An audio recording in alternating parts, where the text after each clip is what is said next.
గతంలో ఎవరైనా సరే పులివెందుల్లో నామినేషన్ వేయాలన్నా లేకపోతే ఓట్లో ఎలక్షన్లో పోటీ చేయాలన్నా ప్రాణాలపైన ఆశలు వదుకునేటువంటి పరిస్థితి ఉండేది, అలాంటి పరిస్థితి ఉండేది. కానీ ఈరోజు ప్రజాస్వామ్యబద్ధంగా ఎలక్షన్ అక్కడ జరిగింది.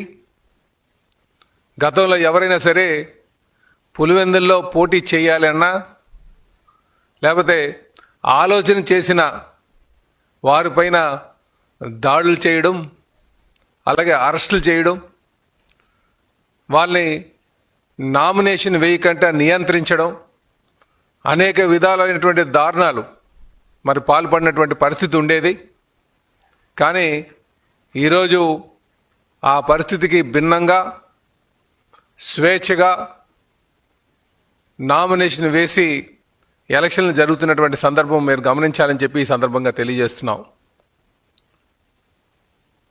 మరి ఈరోజు వైసీపీ నాయకులు చాలామంది పులివెందుల్లో తెలుగుదేశం పార్టీ నాయకులు పోలీసులను పట్టుకొని దారుణాలు చేశారని చెప్పేసి